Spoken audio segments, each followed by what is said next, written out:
परमार्थ पथ पर चलना, टिके रहना और लक्ष्य की प्राप्ति कर लेना असंभव है। निष्ठा,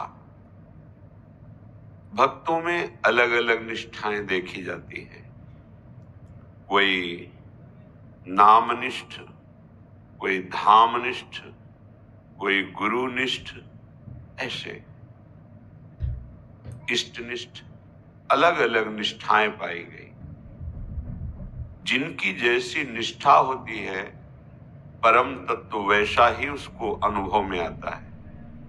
जिससे निराकार निष्ठा वाला है तो आकार का बाद हो करके वो निराकार तत्व में लीन हो जाता है। साकार निष्ठा है तो उसी निराकार तत्व को आकार धारण किए हुए देखकर अत्यंत आनंदित होकर वो अनुराग करता है, प्रेम करता है। परमार्थ की वस्तु निष्ठा से मिलती है।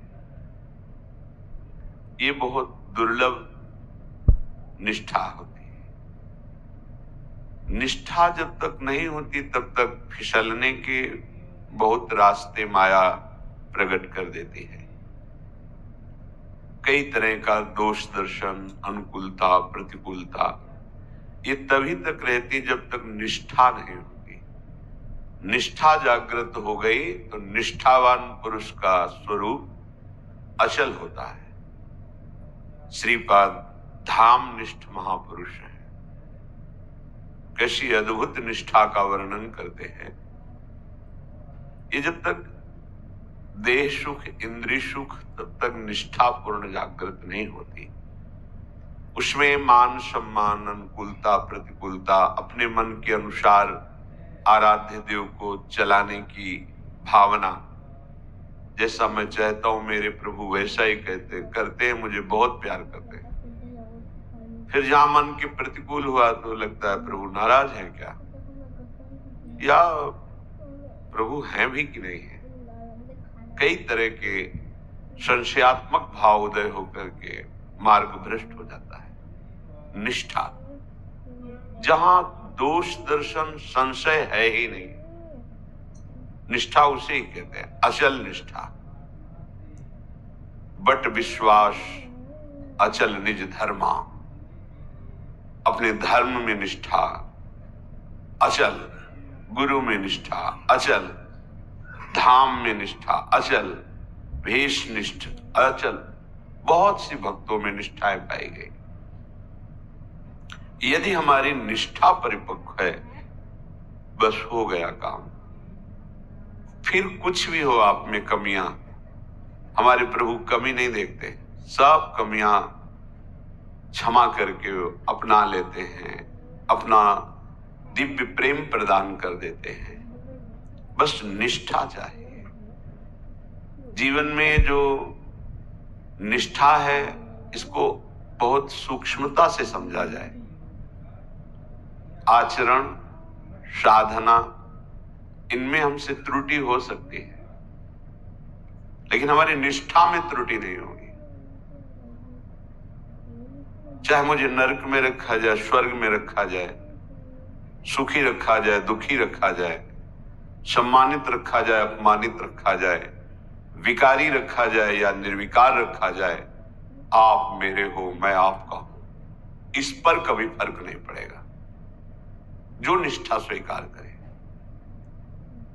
अगर ये दृढ़ है तो और सब फिर रहत न प्रभु चित चूक किए की, करत सुरत सहबार है की। नहीं, त्रिगुणात्मिका माया की ऐसी फिसलन है कि बड़े बड़े निराश हो जाते हैं अध्यात्म में। पर निष्ठा निराश नहीं होने देती।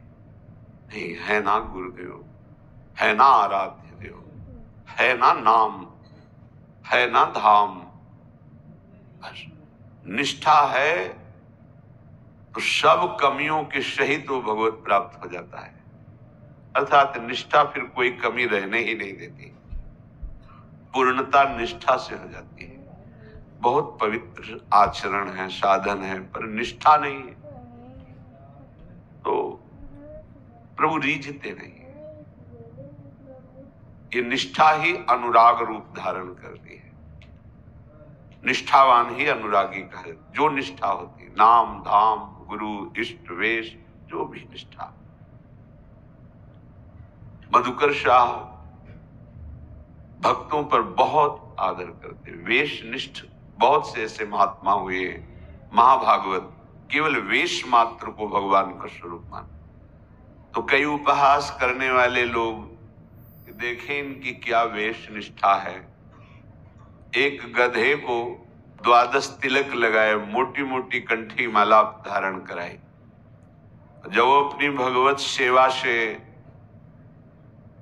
बाहर निकले तो वो उपहास करने वाले लोग खड़े थे। देखा कि एक गधा वैष्णव श्रृंगार से युक्त है, वैष्णव वेश से युक्त है, मोटी माला कंठी, नाम का पीतांबर, 12 तिलक मोटे मोटे शरीर पे, साष्टांग दंडवत किया, 4 प्रदक्षिणा की, प्रणाम किया।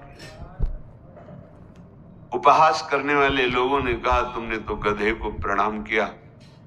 बोले मेरे अहो भाग्य, जहां हमारे राज्य में पशु भी वैष्णव है तो हमारे ऊपर अपार कृपा भगवान की है। और बार बार उस गधे को प्रणाम किया। पूज्य पंडित श्री गया प्रसाद जी महाराज गिरिराज वाले, एक बार वो सांप पकड़ने वाले सपेरा ऐसे ही लाल वस्त्र धारण किए हुए वहां आए। वो अपनी झोली में सांप लिए। तो कई जो सेवा में रहते थे बस ऐसे ही, पर बाबा साष्टांग प्रणाम किए और सबसे कहा तुम लोगों ने प्रणाम क्यों नहीं किया? देखो संत भगवान आए।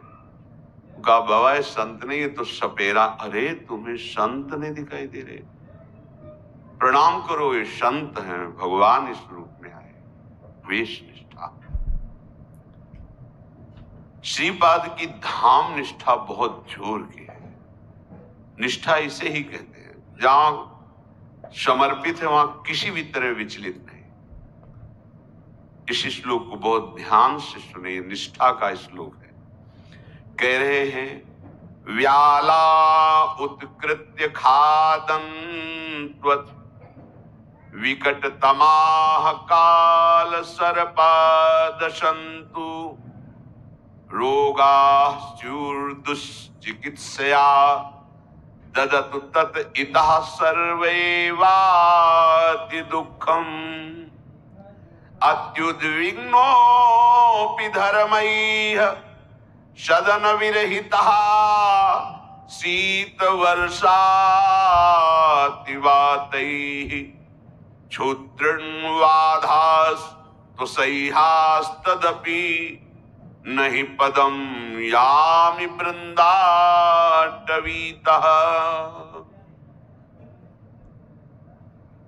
हे वृंदावन में आपको नहीं छोड़ सकता। आप में रहते हुए यदि कोई हिंसक जंतु मुझे चीर फाड़ डाले तो भी मैं एक कदम यहां से बाहर नहीं जाऊंगा। श्रीधर बाबा कालीदह में जब रहते थे, भगवत कृपा से उनकी चरण सेवा का अवसर रात्रि में मिलता था। अपनी दिनचर्या करके जाते थे, कुछ समय उनके चरणों में बैठकर जापते हुए व्यतीत होता। तो कभी कभी वो कुछ ना कुछ उपदेश करते, क्योंकि संतों का ऐसा करुणा में हृदय होता है। वो अपने अनुभव की बातें, आनंद की बातें, निष्ठा की बातें करुणा करके अपने जनों में प्रदान करते हैं, कि हेतु वर्णन करते हैं कि आप भी ऐसे निष्ठावान बने। बाबा ने कहा कि एक संत थे, वो रोज परिक्रमा 2:30 बजे 3 बजे शुरू करते थे। बड़ी शांति, कोई प्राय मिलता कोई नहीं मिलता। तो सर्दी का समय था, कोहरा था। किसी घाट के पास कुछ कुत्ते किसी सूकर के ऊपर आक्रमण करके स्वभावगत लीला हो रही थी। वहां से निकले वो कुत्ते, दौड़े और वृद्ध थे बाबा।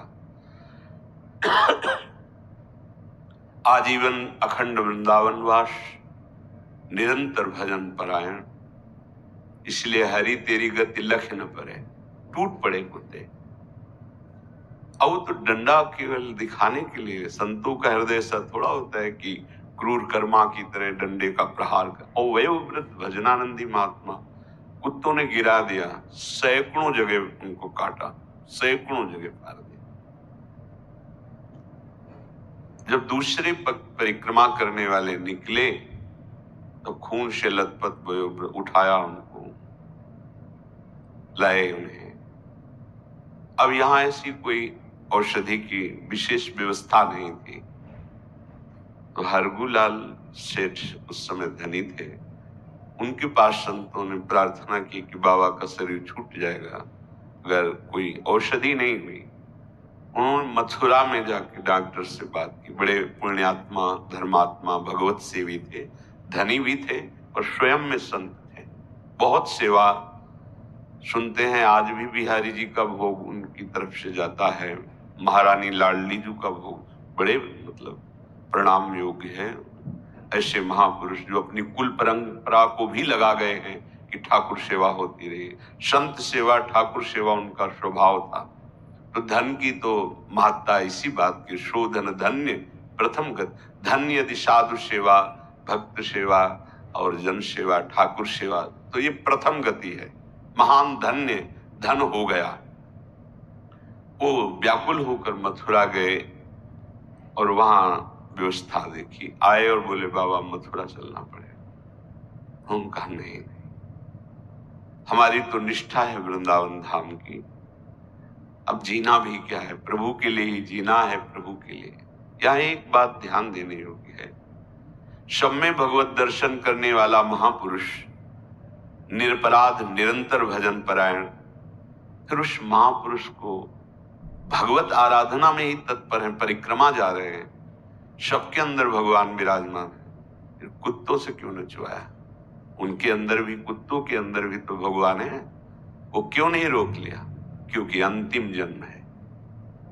ये रहस्य रघुनाथ कर बेगी न जाने कोई, और जो जाने रघुपति कृपा तो सपने मोह न हो।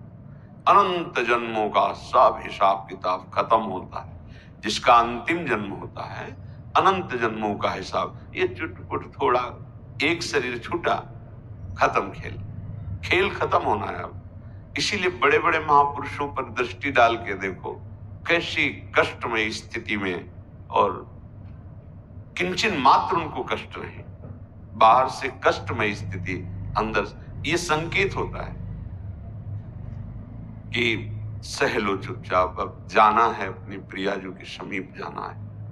इस आनंद की उमगन में सब सह लेता है, निष्ठा होती ना। उन्होंने कहा कि चाहे प्राण निकल जाए हम वृंदावन से नहीं जा सकते। फिर वो मथुरा गए, डॉक्टरों से प्रार्थना की, जो अर्थ सेवा होगी हम दे, आप वृंदावन चलो। उनकी औषधि हुई, स्वस्थ हो गए।